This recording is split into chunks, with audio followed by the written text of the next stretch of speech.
I think to myself, what a wonderful world. All right, we are actually live. Finally, we actually made it. So, if you're here right now, hopefully you are here because you have gone through a divorce, a breakup, a transition, a life-altering change, and you want to find out how you can start over and start off right, start off well.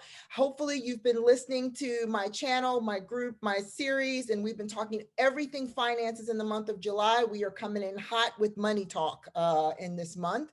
And so we want to have people be able to set up their financial foundation with vigor and verve. I'm really a champion of that. And so, my queens, I am delighted to present to you here Miss Kevette Kane. And what struck me, the reason why I picked her is because she's an ambassador of self-worth. You guys know I talk about self-worth all the time. I'm all about pay yourself first. And she really talks about being financially empowered. So I'm going to let her introduce herself. That's why I picked her, because she speaks on things that are close to my heart. She's had her own transition. I'll let her tell her story. Kevette, welcome. Introduce yourself. We are so glad you're here. Tell us a little bit about you. Well, first of all, I want to thank you so much, Ivy, for inviting me to your room and your group here with your queens. I love this.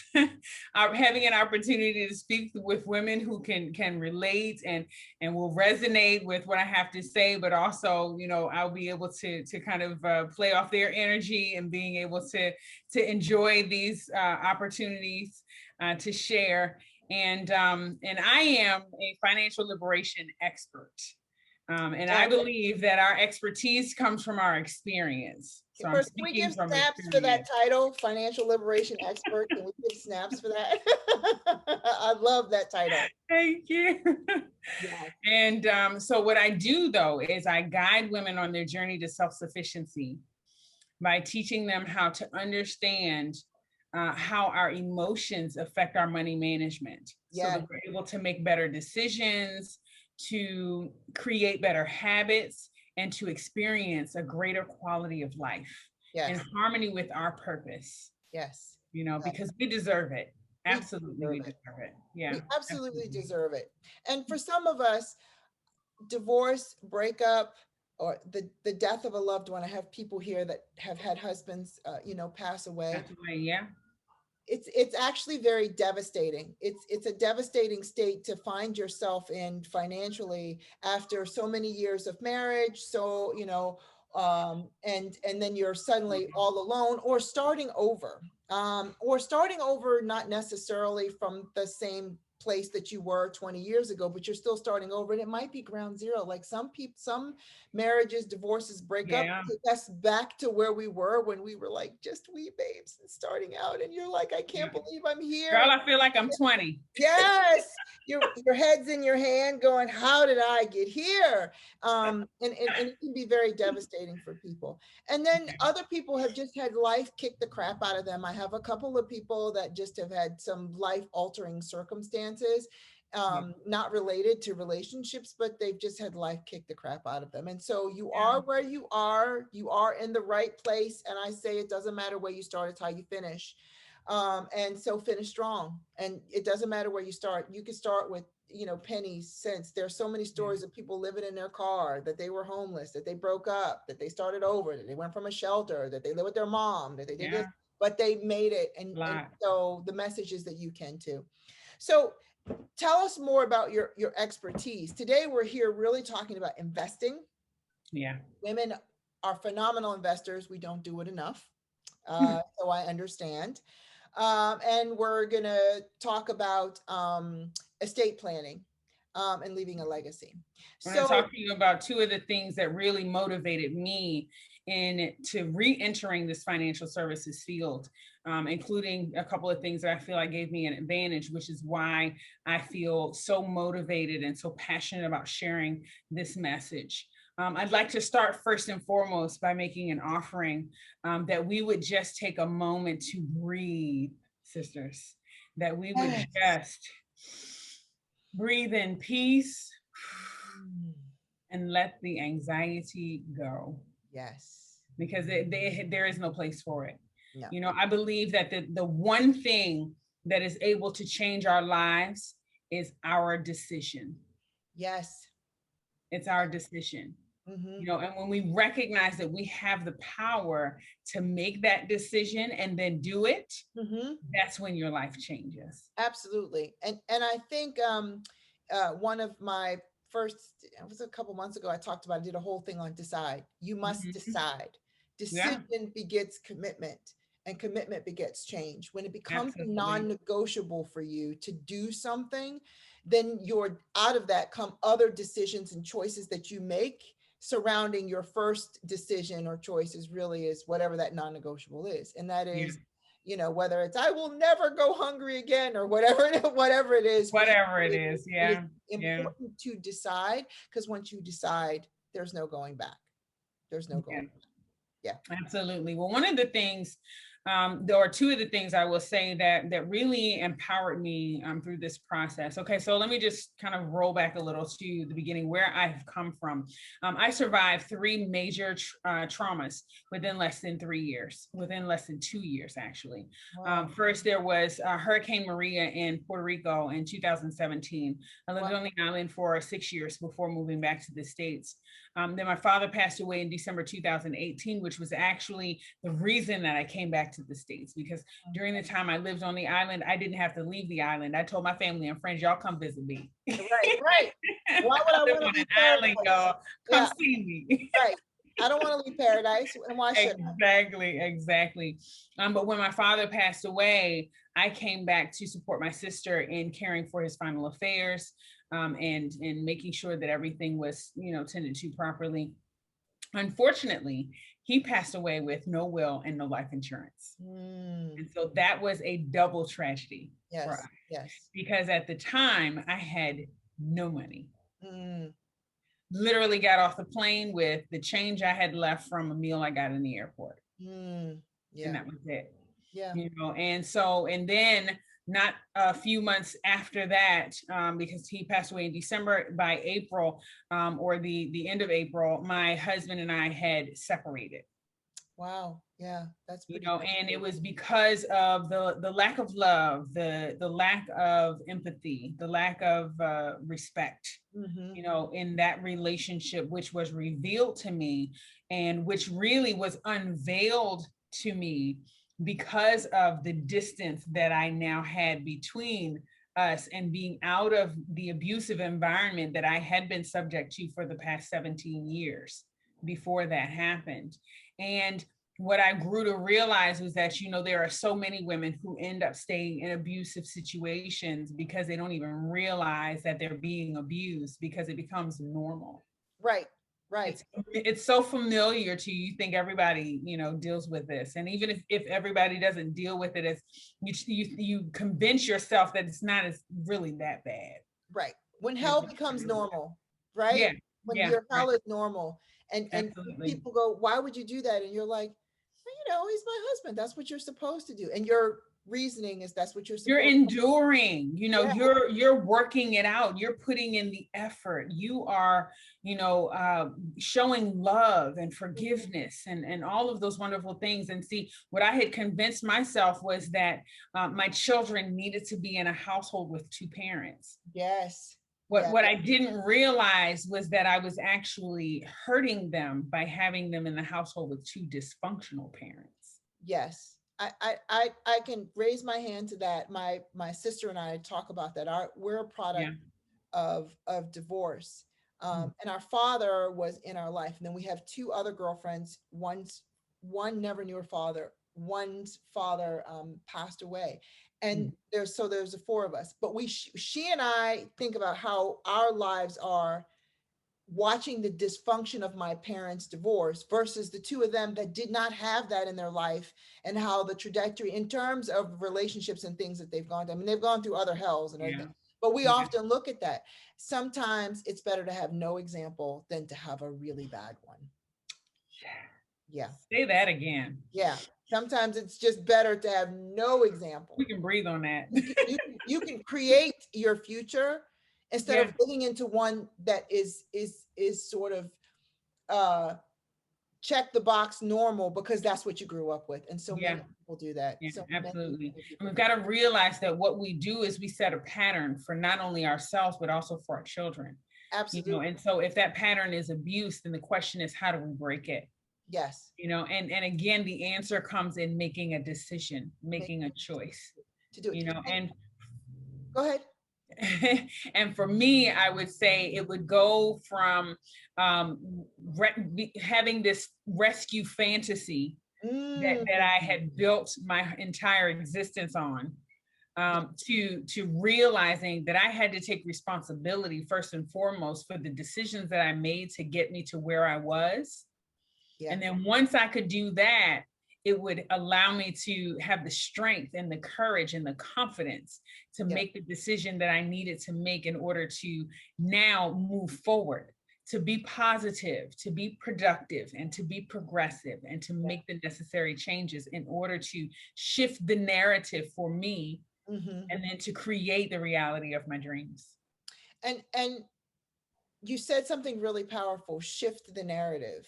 Yes, ma'am. Because when you're in those relationships and you're coming out of divorce, breakup, or what I the 3Ds, death, desertion, or divorce, right? When you're coming out of those, what happens is your narrative, to your point, is not very favorable in terms of your self-worth.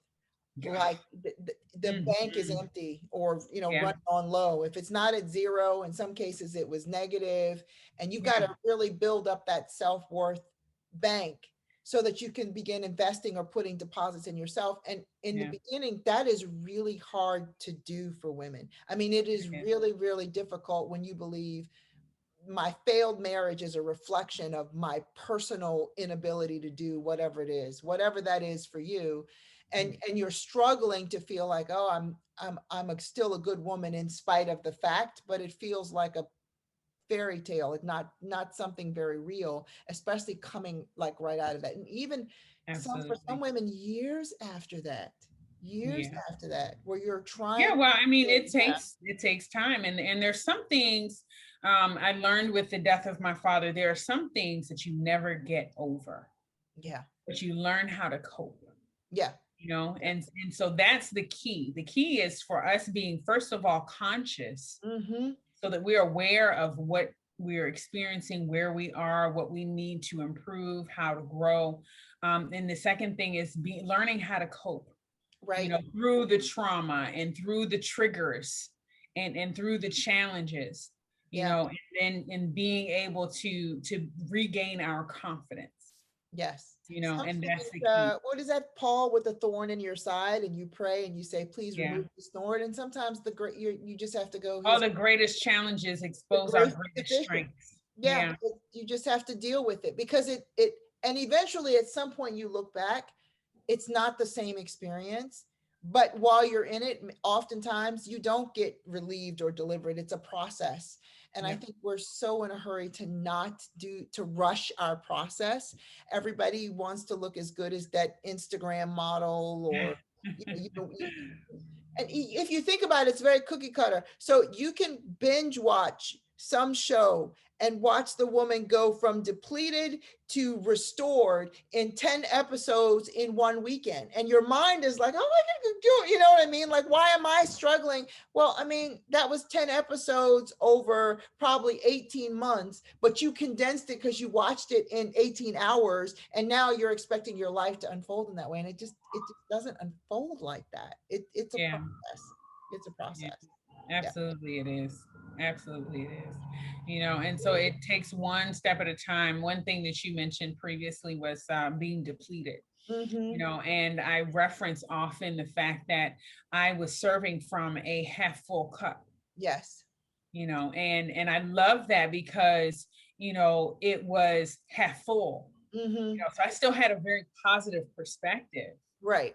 But what I didn't realize was that because I was serving from a half full cup, I was consistently being depleted. Yes. So, if I had a quarter left, maybe, right, that's not enough. We need to be full, sisters. Right. We need to have a full cup. to Right. serve from, but we're not serving from the full cup. We're serving from the overflow. Exactly. I love, I think Alanya Van Zant says that, right? That was the overflow of greatest everything else. illustration. I think everybody took on to that. We like, oh yeah, I'm a full cup. Yeah, and I'm a serving full from the cup. overflow. Right. The Absolutely. overflow is for you. The fullness is for me, For right? me. So Well, it has to be. And that's the reality. It's just like the illustration of the airplane.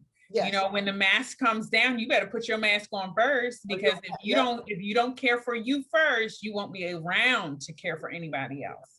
Yep. You know, and while it's yeah, absolutely. And while it's a kind of a cliche analogy, it is truth. Mm-hmm. You know, and so we have to recognize how we resonate with that. It's yes, I have to care for myself. So, you know, I also like to offer a mantra that I actually created for myself through this process. It is self-love, self-care, self-worth, self-first. Oh, I like that. I love that. Self-love, self-care, self-worth, and self-worth. Which is and the process comes from understanding that it is our self-love. We have to love ourselves first to show other people how we deserve to be loved. Absolutely. And I think that was one of the things we talked about. I said that one of the mantras I talk about in here is pay yourself first. Yes. But for some women, to your earlier point, they're depleted. They're paying from what? Paying how? Paying what? I got nothing. And when I get something, I'm giving to my kids, my job, my family, my parents, whatever. Yeah. Everybody else. Yeah. Everybody else. But what I want to share with people, and I hope if they walk away with nothing else from this series, is that managing your money, becoming a money maven, making money moves for queens, whatever floats your boat, paying yourself first is a form of self-care. Absolutely. And not managing your money is a form of self-abuse. We need money to survive. Like it's, I don't have dollars. It's not the most important thing in the world, but it's right up there with oxygen. That's how our system is built right now, right? That's just the way it is. You need money to survive. If you want to survive in a way that has you feel financially whole, financially peaceful, financially abundant, then you must prioritize that in your life. And to your point, get away from feeling like you need to be rescued. Or I would say, don't be princessy or peasant-like about it. Peasants wait for the monarchy to do something. They're looking for a savior, and princesses are spoiled and they want some prince to come along and take care of them. Queens understand her power comes from within, and she reigns and rules because she knows that. She's not waiting on the king. She's not waiting on some other guy to come in the kingdom. I have things to do. I must ensure that those things take place for my queendom, because if I don't, my queendom will not last in the way that I want it to. And that is why it is very, very important for women to understand that, adjust your crown, sis, and know it's your queendom. So it's going to be as abundant or plentiful or loving or prosperous as you invest into it. And that's really what this is about, making an investment in yourself, but understanding how to invest in your financial future. Absolutely. Absolutely.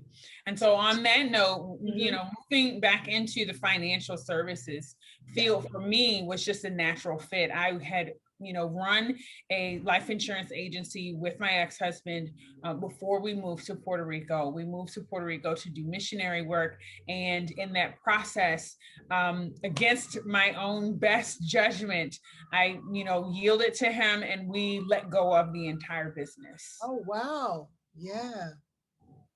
Foolish move. Foolish move. Wow. Yeah. But that is what we do when we give up our financial power, when we give up our personal power, when we don't respect ourselves enough to recognize that we have a stake in this too. Yeah. And when we don't have a partner who is concerned about our future. Yes. You said something, you said, I yielded. And I want women to hold on, like, where are you yielding in your life when you should be standing? Yeah. we all do that, but it's a Absolutely. good question for you to look at. Where am I yielding in my financial life where I should be standing? Absolutely.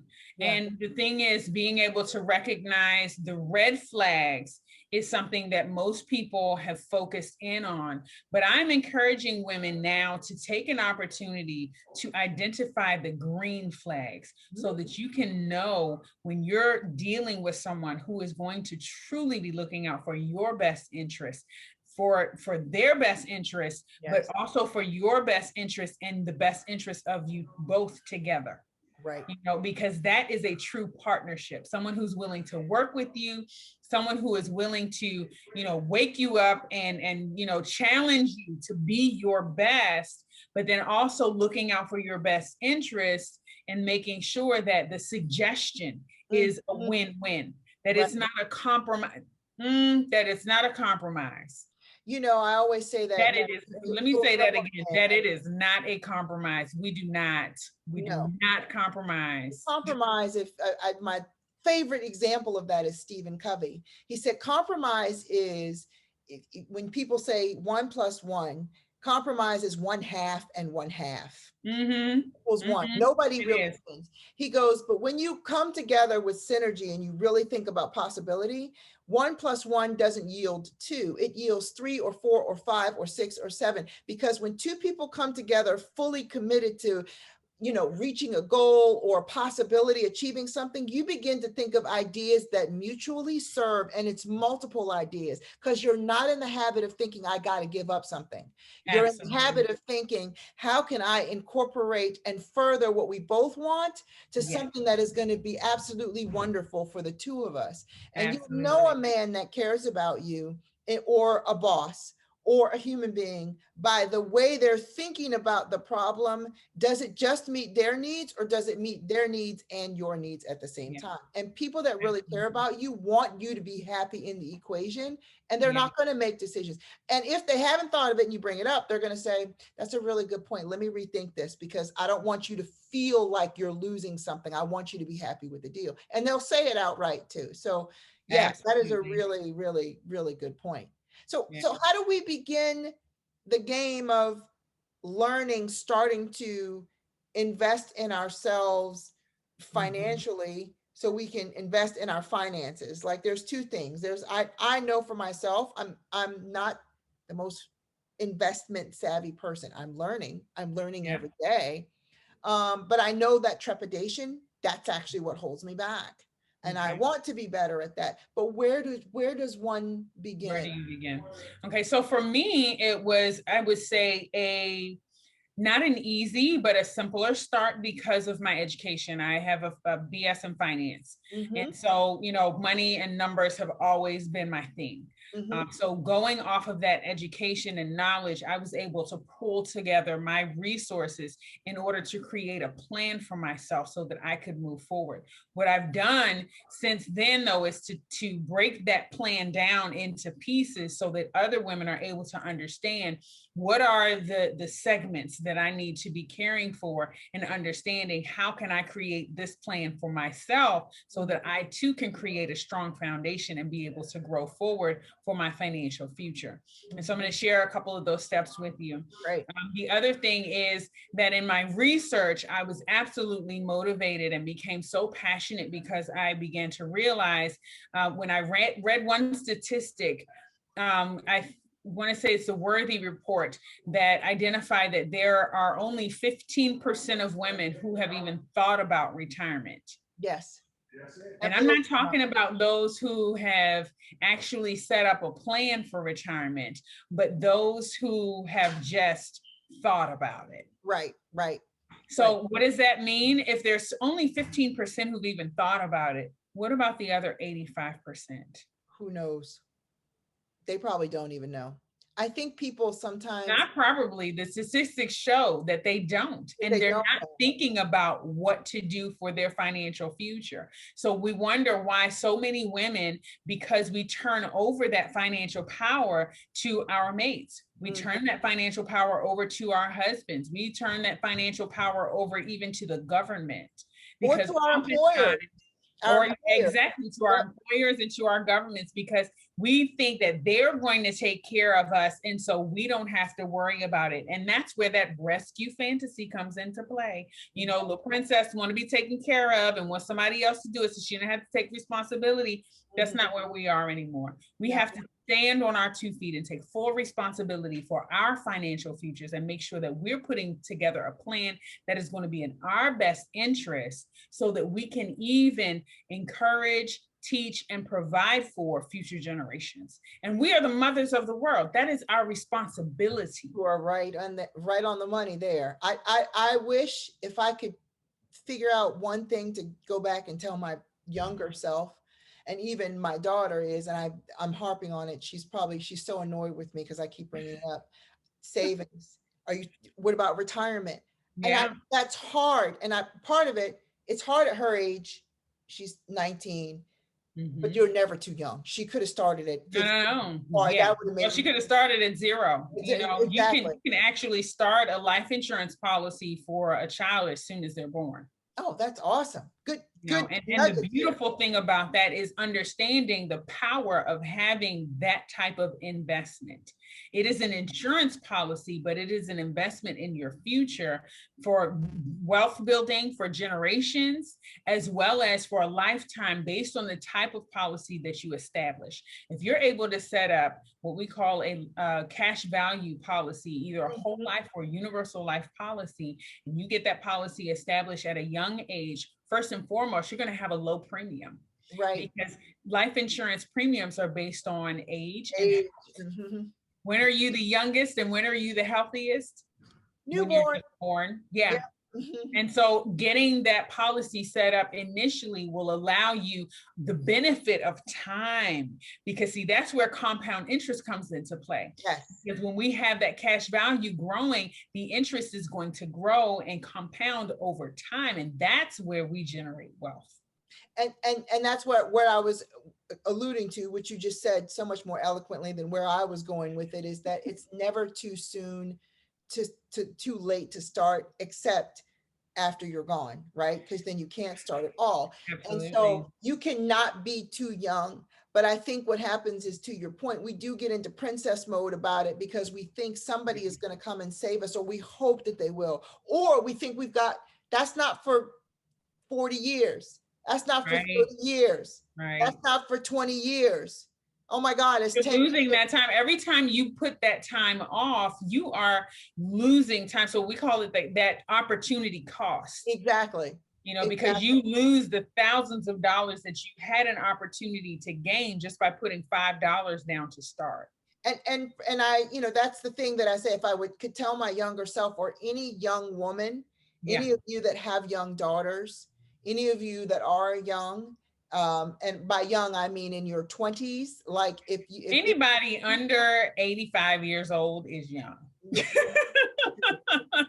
But I mean, let's look at in insurance terms. In insurance terms, that's true. Well, also in terms of Medicaid, leaving a legacy, retirement. The retirement people are now telling you to plan to be 85 or 95 years old. No.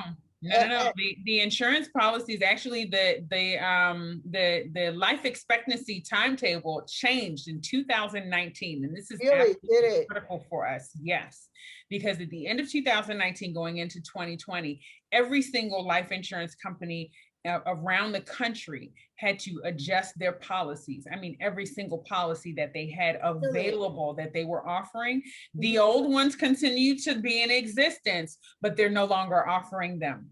They had to switch over to the new life expectancy table. See, the previous table was done in 2001, right? And that was saying that our life expectancy was up to 100 years. And so then in 2017, there was a new study done, and guess what the new life expectancy is? I'm curious, what? 120. So if people were looking at life insurance in, October, November 2019, and then they decided they were going to go for it in January, February 2020, they saw an increase in those premiums. And because now you've got 20 extra years of life to cover. But then if you look at it, how many reports are we getting of people around the world who are living to 107, 113? I mean, these people, and they're not, decrepit and, sitting, you see them blowing these out are candles lively for their people. cake Yes. and dancing at the Yeah. birthday party. Yes. And all that other stuff. I mean, Girl, getting their lives. we're not far off. I mean, if you think, even if I think now, I don't know where we'll be medically even in just 20 years from now. Yeah. And we're things are advancing very, very rapidly. I mean, the stuff that they're saying that they can do, that they can fix, that they can, your life expectancy is going to be longer. So I say that to reiterate your point. Queen, start today if you've not started. If you have started and you want to build, continue to build, add, find ways to build. Talk to a financial planner like Kevette and get your plan together, because you're going to most likely live longer, meaning you'll have longer to invest, and you want to take advantage of the power of the compound interest in order to do that. So it doesn't matter where you start, it matters where you finish. And if you're above ground, you're going to have some time before you finish. So make the best of it with what you got. So how does one begin? If you're starting from zero, what would be the first thing you would tell me to do? So the first thing you want to do, starting from zero, and I'll tell you kind of my process. There's 5 areas of finance that I focus in when we're doing money management. First, of course, I started with mindset reset, and that it deals with 5 areas of mindset, including the mental, the emotional, the spiritual, the physical, and the financial, just on the basic, cash flow balancing. Absolutely. The income versus the expenses. And then when we shift over to the deeper area of money management, then we're going to talk more about rebuilding your credit first, because that is where you have to start. If you don't have a higher credit rating, you have no resources, you have no opportunity. And so credit is where you have to start first. The second thing you want to focus on, and yes, this comes after focusing on your credit, is making sure that your cash flow is balanced well. And that would be, making sure that your income is more than your expenses. And that's how you're able to manage your credit, because you have to get a credit card in order to use it, in order to build up your credit. Some people believe that if you're not using your credit, then your credit is great because, you don't have any bad marks. No. But actually your credit is horrible because you haven't proven anything. You haven't proven anything yet. Credit is a rating or a number system used to identify your level of credibility. Yes. If you make a promise, are you going to keep it or not? Yep.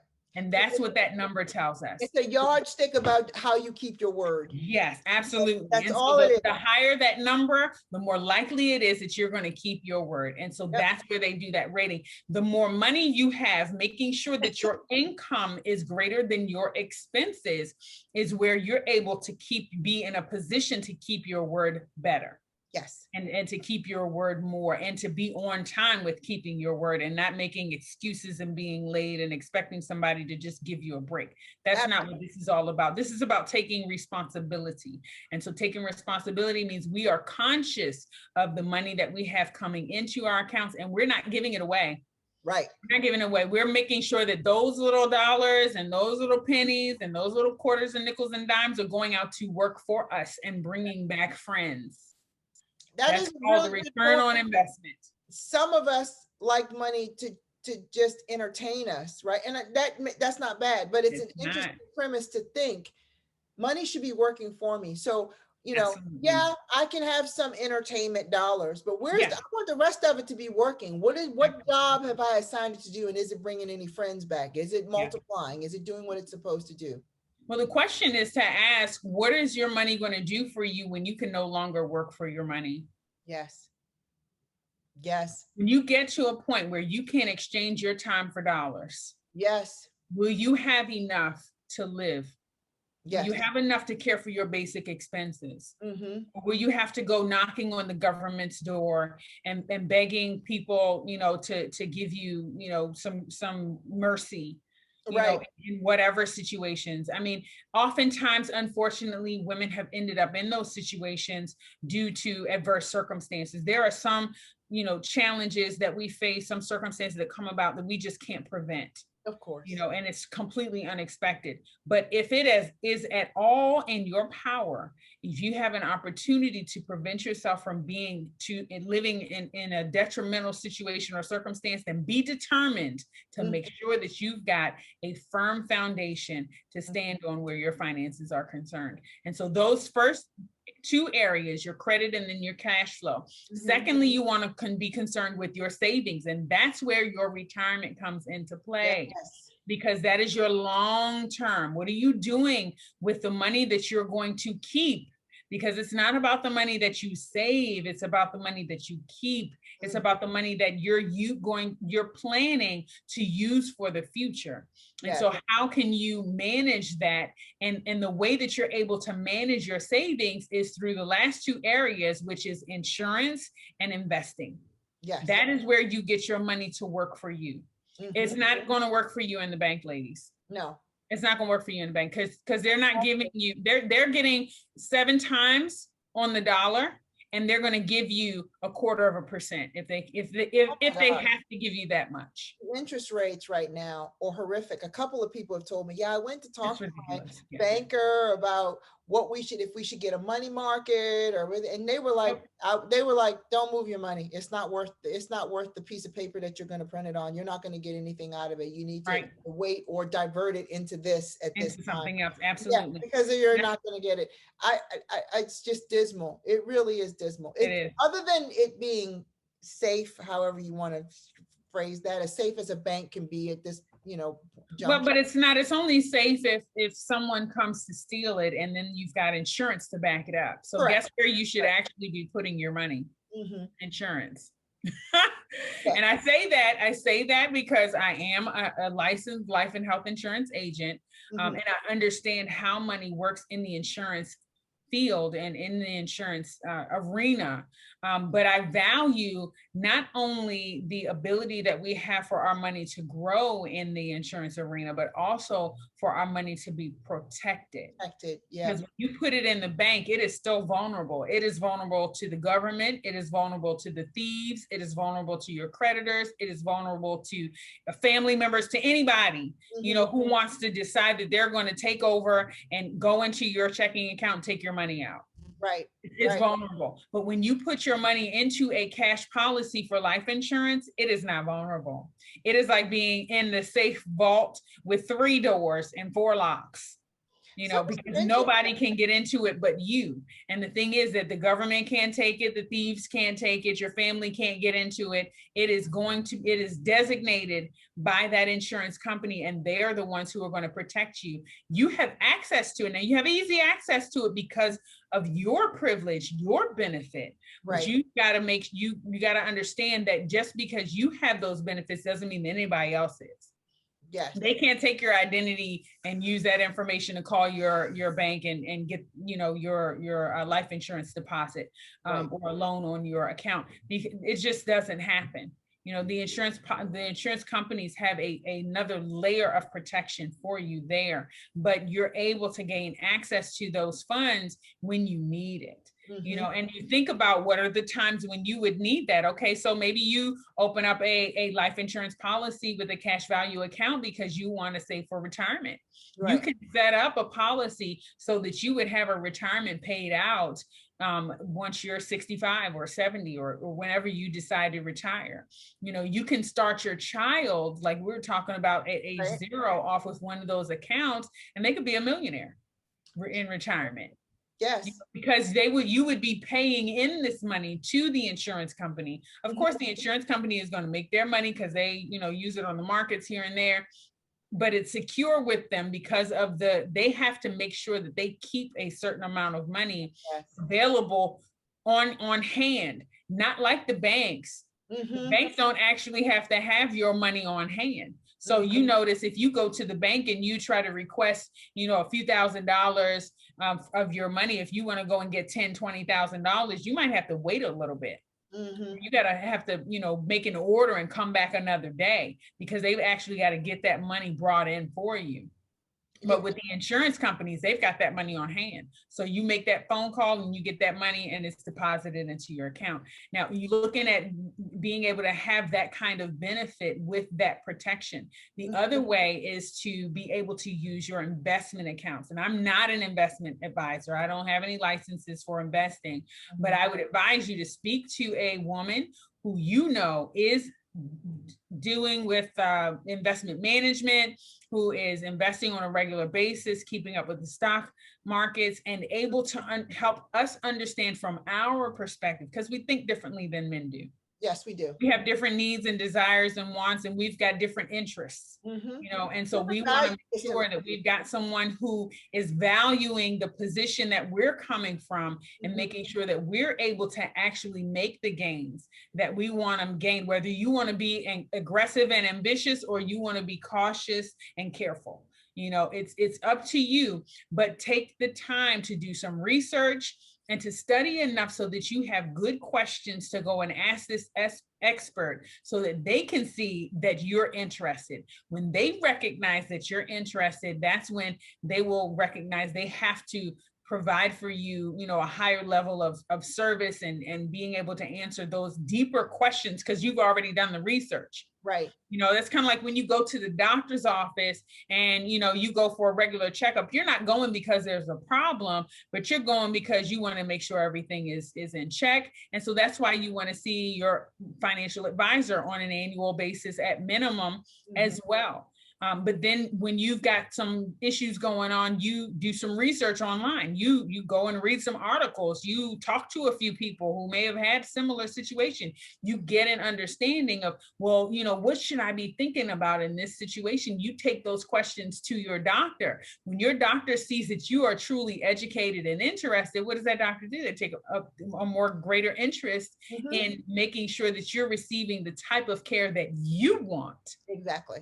The type of care that you want. Otherwise, if you don't have any idea about it, you're just coming to this doctor and, you know, sharing a few symptoms, and they got to figure it out of thousands of diseases, you know, that have the same symptoms. They're like, okay, well, you might have this, or you might have that, or you might be doing this, or you might be doing that. They're just going to say, okay, well, try this and tell me how it works. Right. You know, people will do de minimis, what I call de minimis, the least amount based on what they're being given. So if you want to have a rewarding, lucrative, robust, abundant relationship, even if it's abundant in rapport, abundant in advice, abundant in direction, you got to bring something to the table. And that is do your own research, engage them, ask questions, know what you're asking, make sure that you have a good grasp of it. And you know what we said, don't fold or yield, stand. If you don't feel comfortable, if you don't feel like I got enough out of this conversation to sign these people a check, don't sign it. Don't do it. Don't transfer the money. Pause. Don't do it. Pause before you purchase. Yes. Pause before you purchase. I love that. Love it. Pause before you purchase. I always, and I tell people this, I do it with time management. Let me get back to you on that. Yes. Because I need space. I'm not going to act like I'm not feeling it, and I need space. Okay. And so why, Ivy, do we need that space? Because we are emotional beings. Yes. As women, we are emotional beings. We are empathetic. We are intuitive. We are connected. We are spiritual. Yes. We are relational. We are social. We are very emotional beings. And so we want to make sure that we protect ourselves in that state. Because we can be very vulnerable. And so taking a moment to pause. Yes. Taking a moment to say, you know what? Let me get back to you on that. Just as you said, is the smartest thing we can do. Absolutely. Everything. You want to go to this party? Let me get back to you on that. Right. I have a project for you. Let me get back to you on that. I'd like to. Let me get back to you on that. I have to check in. I have to. There are some things like a yes is a yes. Like some things are yes. Hell yes. Hell yes right now. I'm all over that. Absolutely. Anything that's not a hell yes is a let me get back to you on that. Absolutely. I need the space to check in. And I'm not ashamed of it. I take it all the time. No, but because that is our self-love. Yes. That is our self-care. We're taking care of ourselves, checking in to make sure that we're okay. You know, are you feeling more emotional around this time of the month? Or, you know, has there been a situation that came up, a trigger event where you want to make sure that you are not reacting emotionally to soothe yourself and spend this money? You know, retail therapy is a real thing. It's a very real thing. And we have to make sure that we're not falling into that cycle, because that's where the detriment can come in for us, truly. We'll end up spending our future fund. And then when we get to the future, it's not going to be fun. No, it's not. So it is critical, ladies, that you take the time to get to know your practitioners and your professionals. And it is okay to say, let me get back to you. Let me think about it. I always tell people, thank you for that information. You've given me a lot to think about. And then I make my exit, because I'm not going to make a financial decision and when I'm not feeling 100% clear.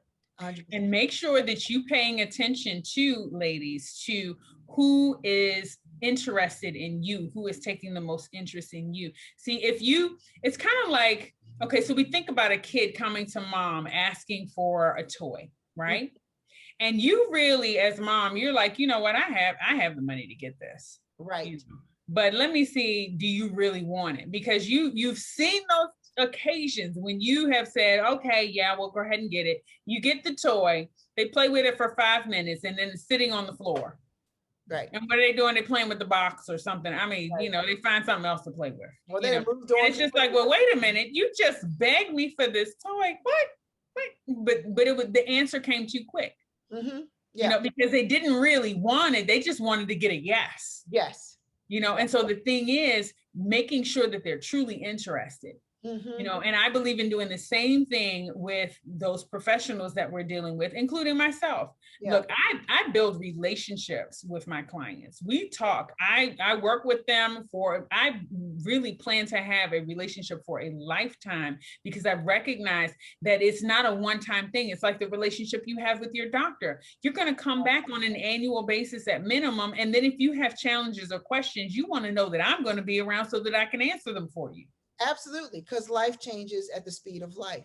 What was important is retirement. 6 months from now, it's your college education for your kids. A year from now, it could be, you know, maybe you are that person going through a divorce, or you're getting remarried and you're like, I want to protect my assets. Like or you're getting married for the first time. Or right. You got to be conscious of that. Yeah, exactly. I need to have these conversations. I think it's important. One of the things I did want to ask you about too, and I think is critical, is preparing for your exit strategy. Like, so when you are leaving the planet, however you choose, whether you're raptured up, whether you fall asleep and you go out, however you leave. When you're not going to be here anymore. Yes. However, you're not going to be here to care for the bank account or the trust or the money or whatever. To another dimension. I'm all for that too. I'm with it. Exactly right. Off to another planet or wherever. I actually project somewhere, and I never. I'm good with that too. Exactly. But how do you get started in thinking about that? It feels morbid, and another people do the same thing with that they do with retirement. It's so far off. I'm not going to die. I'm going to live forever. I'm not worried about it right now. The question that you ask there is about quality of life. Mm-hmm. And that's where we have to start. You know, and so that's why I say, you know, when I work with women, it's about building up their self-sufficiency, helping them to understand how to make better decisions, how to create better habits so that we can experience a better quality of life. Because the question then is about the quality of life, not just for yourself, but for your future generations. Yes. You know, it's when I think about how I've had to struggle in my lifetime, I don't want my children to have to struggle that way. Yeah. When they get to be my age, they will not have the challenges financially that I've had. They won't. Yeah. And I'm going to set financially things up, and I'm in the process of doing that now, setting things up financially so that they won't have to worry about where the money is coming from. But then I also am taking the responsibility to make sure that they are going to be educated in that process because of the way that I'm setting them up. It's not only set up with making sure that they are going to have access to the money, but it's making sure that they get the education before they have access to the money so that they will use the money properly. They will have the freedom to choose how to use it, but I want to make sure that they're at least educated so that they can make the best decisions for themselves at the time. See, I may not be around to make those choices for them, or to understand how the world has changed. Exactly. You know, things may not function the same way that they function today. So I don't want to be so detailed that I control everything and prevent them from being able to benefit from it in the end. But I do want to make sure that they are educated. And so that's where we start, ladies. We are, again, the mothers of the world. You know, I pondered for a long time that question. You know, you hear the song from Beyonce, you know, girls run the world, you know, and we've heard that saying so often. But my question was, well, why? You know, how do we run the world? Because men dominate everything. Right? Seriously. Well, I came to the conclusion and understanding we run the world, or we rule the world, because we gave birth to every one of its leaders. Yeah, we did. We did. And so we have influence over that. And so we need to recognize that the little ones that we're having today and the little ones who are around us are the opportunity that we have to shape the world for the leaders of the future. Absolutely. So how are we going to educate them so that they can make better decisions, so that they can create better habits, and so that we all can experience a greater quality of life? Yes, yes, and yes again, triple yes. One of my favorite quotes was from the movie The Crow, and he said, "Mother is the name of God on the lips of children everywhere." And I never forgot that. And oh my God, I always get choked up when I think about it, because I think about my daughter. And you think about children don't know, who they know first is their mother. Mama. Even, I don't care, you know, even the bad men in the world. And I even recently learned, complete segue, about Hitler. Oh, Jesus. Okay. His birth story explains his life story. Yeah. But it does for each one of us. And so it's does. necessary for us to go back and examine that so that we understand who we are and the influence that we have in the world. Who are you being financially that leaves the legacy for your kids? Because even if you're not saying it or doing it or talking about it, who you are being, how you're acting, what you left behind, the state of your affairs you're leaving behind, what you didn't do, all of that shapes who you are for your legacy, for future generations. And whether you talked about it or didn't talk about it is meaningful to the next generation. So it is just, I can't say it enough how important it is to leave a legacy. And the legacy is one of not just of financial abundance, but also financial education. I cannot tell you, I've got family members personally that have inherited money, and they've, I mean, and when I say zero, I mean nothing. Not a car, not a suit, not a phone. I mean nothing to show for it. Nothing. They had a good time, and that was it.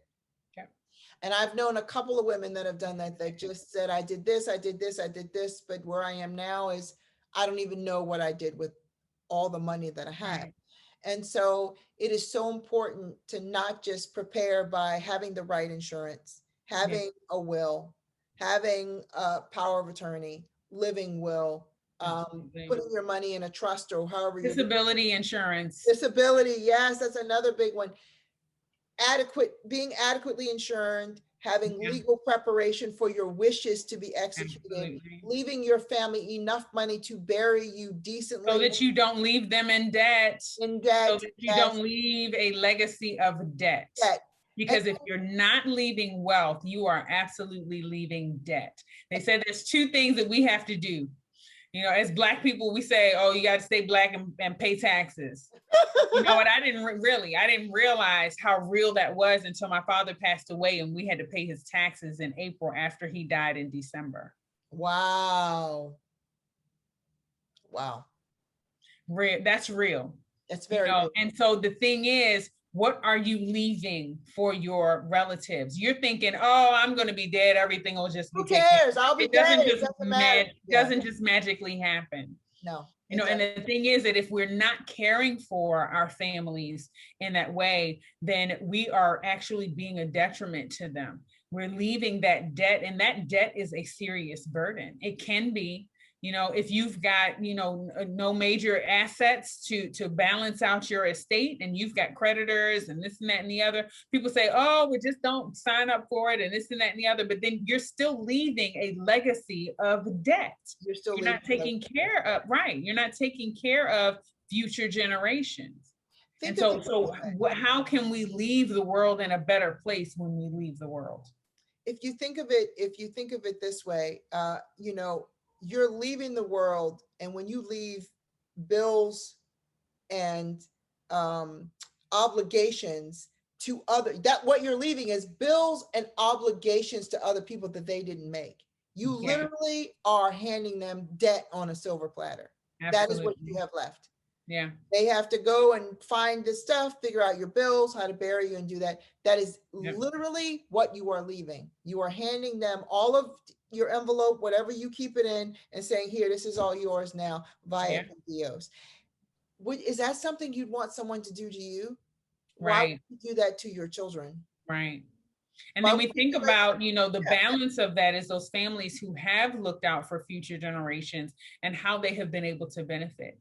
And we don't have to start off as millionaires. No, we don't. You know, because, and we talked about that, but we can get to that point. And I want to leave you ladies with one simple equation, one start to getting your ideas wrapped around what can your retirement look like and what is the legacy that you'll leave behind, okay? So I want you to think about the number that you would like to live off of each year. Not what you're living off right now, but how much money do you want to live off of? You know, is that number 150,000 a year? Is it 50,000 a year? Is it 85,000 a year? Is it 200,000 a year? Is it 500,000 a year? If it's $1 million a year, take that number and divide that number by 4. Mm-hmm. Okay, and then you can multiply that number by 100. If you want to live off of, let me see, $250,000 a year. Mm-hmm. And we divide that by 4, and we end up with 62,500. Mm-hmm. And so then you multiply that times 100, and you end up with $6,250,000. That is the number that you should have in order to live off of 4% interest and just live off of the interest at $250,000 a year. That's an awesome equation. Really awesome equation. I'm going to write that. I'm going to. That's where. That's really awesome. So think of your number. How do I know how much? I mean, and most people will tell you, especially when you're dealing with insurance, they will tell you, you know, how much are you making a year? Now multiply that times 20 years, and that's how much insurance you should have. Mm. You know, and that is the average calculation that the insurance companies even use to identify how much insurance you can qualify for, because you do have to qualify for insurance. You can't just go and buy it like you're pulling something off the rack. Right. You got to qualify. You got to put in an application. They got to check your health. They got to make sure that you know, are having good habits. Your habits aren't checked because your habits are important. If you're out, you know, riding a motorcycle and taking the next extreme sport to the extreme, and you're putting your life in danger, then you're a higher risk and you're not insurable. Exactly.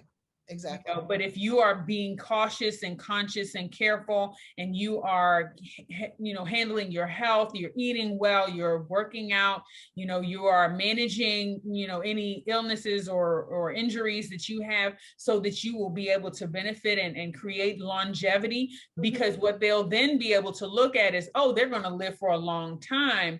So we'll be able to earn the money back that we're going to offer them on this death benefit, and they will actually pay for it, as opposed to, just us giving away money. Right. And that's where you have to look at the balance. These insurance companies can't just give away money to everybody who comes and signs up, because then they wouldn't have any money to provide for the families when they really need it. Exactly.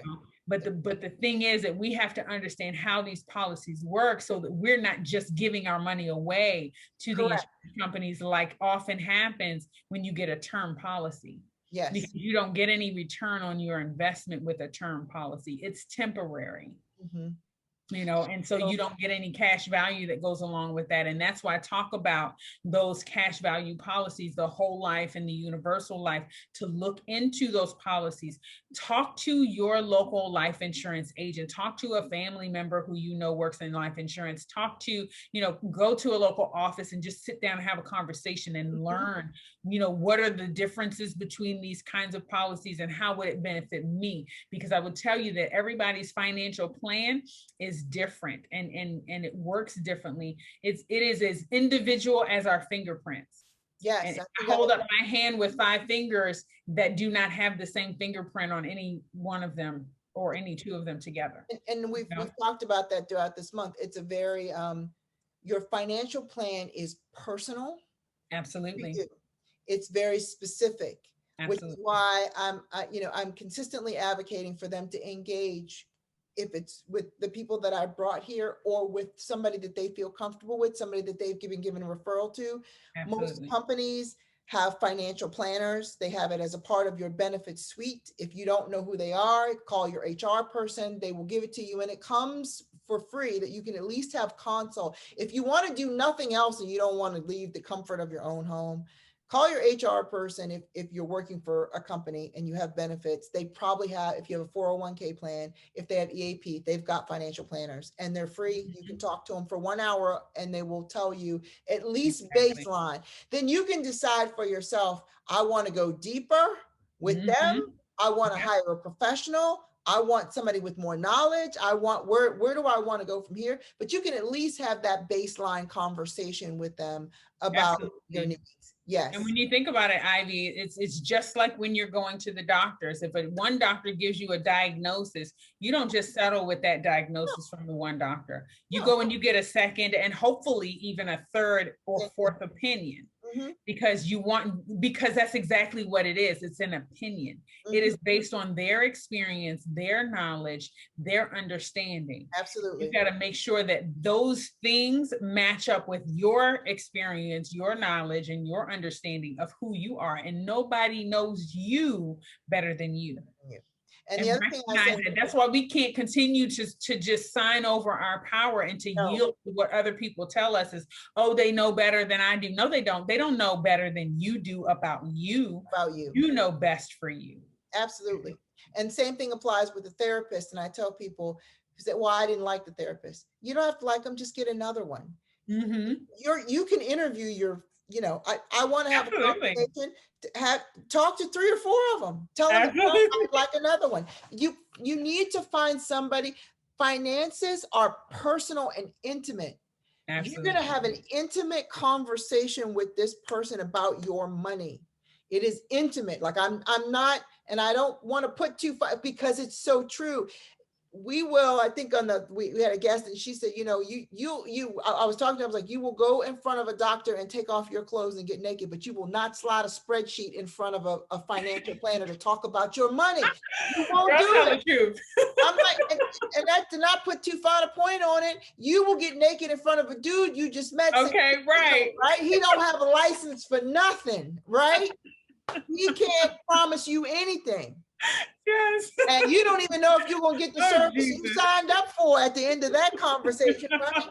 But But you will not put a spreadsheet in front of a financial planner. You Right. will not discuss with somebody your retirement planning, your life insurance. You will not discuss that. Like it is intimate. I'm not saying it's not, but that's why I'm also saying you have the right to interview. You can go out Absolutely. just like you date the guy, interview a couple people. If you rotational date, rotational interview your financial planner. You find one that sees you, knows you, accepts you, that you don't have a problem with sliding that spreadsheet over to. You can have a very real conversation with them, because this is about your money today, tomorrow, and for future generations. Absolutely. It's not just about, you know, right now or what you can make it. You're talking about long term, and you want to be able to go back to that person repeatedly. And if you can't get real and intimate with them, they're not your person. Absolutely. They're just not. Absolutely. Absolutely. You know, They've got to be able to relate to you in a way that you're able to resonate with what they say. Exactly. And you're able to understand and not just understand it, but put it into application. Because, you know, we can take in all the knowledge and education that we want, but if we're not taking action, ladies, then it means absolutely nothing. It means nothing. And so we've got to put a plan in place and then be able to set the task so that we can actually take action and see the reality created. We do. And we have to play an active role in that. And I can't emphasize that enough. Totally hear you. So in your final thoughts, you know, what's one action you would give the queens here tonight to take if they do left and just did one thing tomorrow? What's like the one thing you're going to say, please do this if you do nothing else? I would say, please do this. Go to my website at marimorelife.com and download the free ebook entitled Mindful Money Moment Journal. It is a journal and affirmations that identifies those 10 areas that I spoke about earlier, the 5 areas of mindset, as well as the 5 areas of money management. That is a next step for anyone, or a first step for those who are just getting started. You need to know, where am I right now? Before you even go to talk to somebody, you've got to think through that process. And this journal has been designed to pull out that information. Where is your mindset? You know, what are you concerned about? What are your strengths? What are your weaknesses? You know you better than anybody else. So remember to take a deep breath, breathe, and be honest. Be honest with yourself. Nobody's looking at it, right? Nobody gets to see it but you. So be honest with yourself about where you are and what you want. Get that done first, and then the next step would be to find a financial advisor who you can share that information with, and to ask the questions that you've now come up with. Absolutely. Absolutely. Well, I want to thank you so much for being with us tonight, Kevette. I know we got off to a late start, ladies. Ivy's technical challenges. No worries. But that's the fun part. I embrace it. I embrace it. Girl, yeah, look, it's constantly changing. We might as well. Might as well. Like a queen says, this is happening to me.